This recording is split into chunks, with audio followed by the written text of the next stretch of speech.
no se cansa de repetir en sus mensajes que la inflación está imparable. ¿Qué vamos a hacer? ¿Para dónde va este asunto? Me permito saludar y con mucho gusto a la maestra Sofía Ramírez. Ella es la directora general de México. ¿Cómo vamos? Te saludo, Sofía, y te pregunto, ¿cómo vamos en esos términos inflacionarios? Porque la gente se jala los pelos, ya no le alcanza el dinero. No, y tienen toda la razón en jalarse los pelos, la cosa no está para menos. La verdad es que seguimos viendo una tasa de inflación general pues alta que está pues, ya rozando el 8%. De hecho con el dato de esta semana fue 7.94 la inflación general, pero realmente hay dos componentes que preocupan. Uno, la inflación subyacente, y ahorita explico qué es esto, pero es realmente importante, estuvo en 8.45, venía de 3 quincenas en descenso la inflación subyacente, y bueno, pues obviamente es un mal trago que en enero entendamos que hay un montón de factores que afectan la inflación, pero en concreto la inflación subyacente, que es aquella que depende de los precios de mercado, de lo que tú compras y lo que yo te vendo, y que realmente ahí tendríamos que ver un impacto de la política monetaria. Bueno, esa inflación subyacente, que es la que realmente se puede controlar, está una vez más al alza en la primera quincena de enero en la comparación anual. Esto es muy importante porque, insisto, veníamos ya de ir soltando un poco el cuerpo, sentir que estábamos ya en una meseta de inflación, pues al cierre del año pasado, digamos con la segunda quincena de noviembre y luego las 2 de diciembre. Sin embargo, pues obviamente al momento de despertar en enero, pues platicábamos Pepe y yo ahorita fuera del aire, que es importante que tomemos en cuenta que quien ajusta los precios lo hace en enero. Los consultorios médicos, las loncherías y las fondas, los restaurantes, esa parte que está dentro de los servicios de la inflación subyacente, que es aquella que, insisto, vuelve a repuntar, pues es lógico que veamos este incremento. Y por otro lado, en el tema de refrescos y tabaco hay un incremento en el IEPS, en el impuesto, que habla de que cada año en enero se hacen ajustes a ese impuesto. Entonces, realmente ahora que vemos que los cigarros suben, que los refrescos suben en la primera quincena de enero, no sorprende, aunque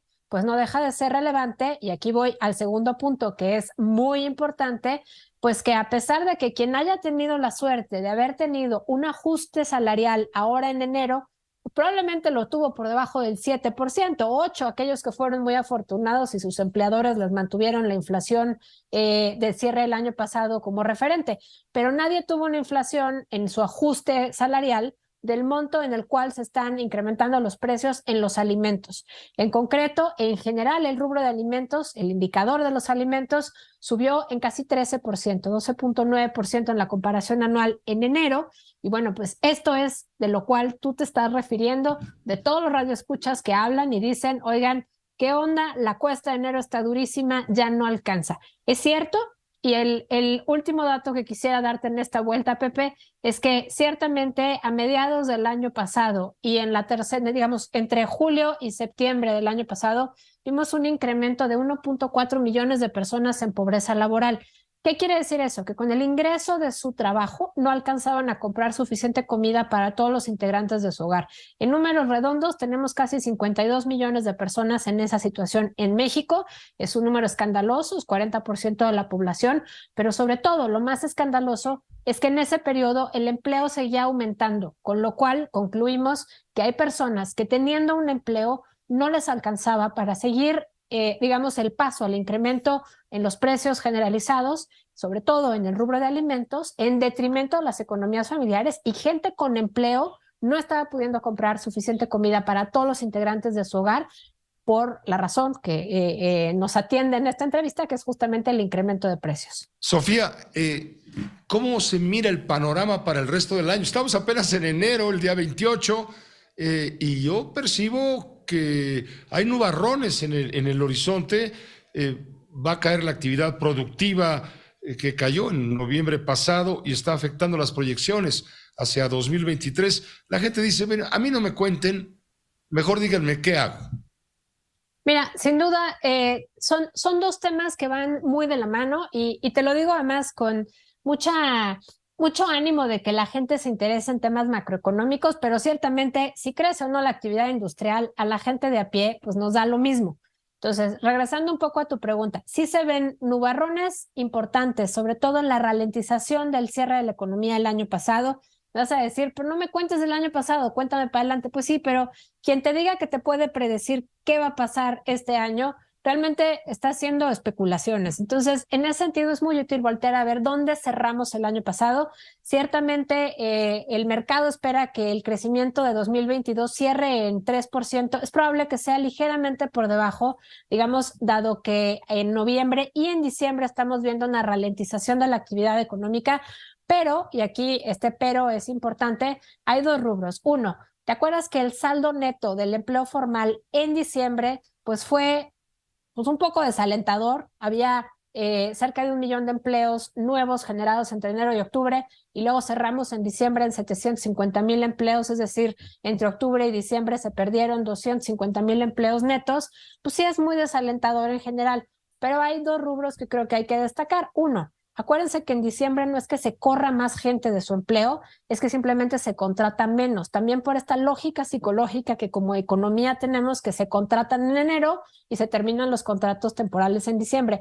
Ojo ahí, porque es diferente decir se perdieron muchos empleos porque corrieron mucha gente. Ese es el primero de los rubros.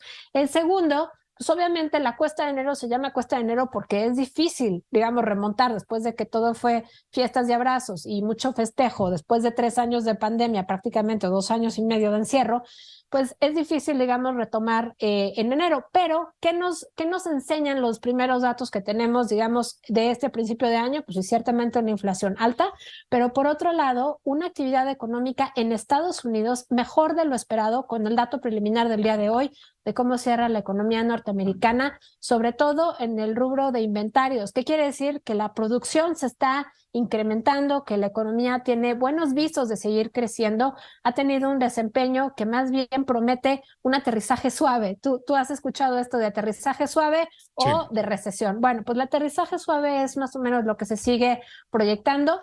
Y la economía mexicana está cosida por un costado, Pepe, con la economía norteamericana. Entonces, creo que en la medida en la que 8 de cada 10 pesos de nuestra economía aproximadamente corresponden al comercio exterior, y solamente el comercio con Estados Unidos equivalen a 7 de cada 10 pesos de todo lo que producimos como economía, pues nos deja, digamos, con esta sensación de que mientras la economía norteamericana siga en trayectoria de buen desempeño, la economía mexicana va a seguir creciendo, por lo menos en el ámbito de las manufacturas. Tenemos muy buen optimismo por parte del indicador IMEF, que es el que se hace consultando a los jefes de compras de las empresas.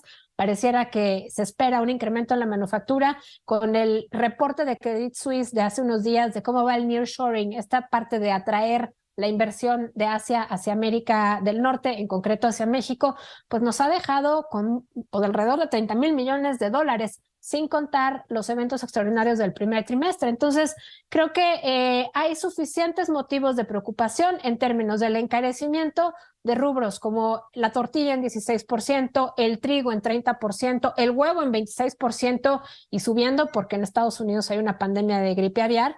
Pero hay otros rubros como el que la economía norteamericana siga andando, y por lo menos el sector de las manufacturas y todas las cadenas productivas vinculadas con seguro, comercio, transporte hacia Estados Unidos, que insisto, son el equivalente a 7 de cada 10 pesos de lo que producimos como economía. Bueno, pues realmente tenemos buenas chances de que el aterrizaje suave en Estados Unidos nos haga un aterrizaje menos duro en México. Y para finalizar, creo que el tema está en hacer una verdadera política que impida que más personas caigan en pobreza laboral, porque una vez que caes en la trampa de la pobreza, volver a salir de ahí es relativamente difícil, Pepe, y eso no lo hemos visto con el PASIC. Exactamente, me robaste la pregunta, esa era, pero eres como una ametralladora. Los datos, no paras de disparar datos rotundos, contundentes, que nos aclaran el panorama. Te agradezco muchísimo, Sofía, el que nos hayas apoyado para tratar de entender lo que está pasando en el entorno económico doméstico, independientemente de las variables económicas macro. Que estés muy bien y muchas gracias, muy reconocidos. Muchas gracias a ustedes. Hasta luego.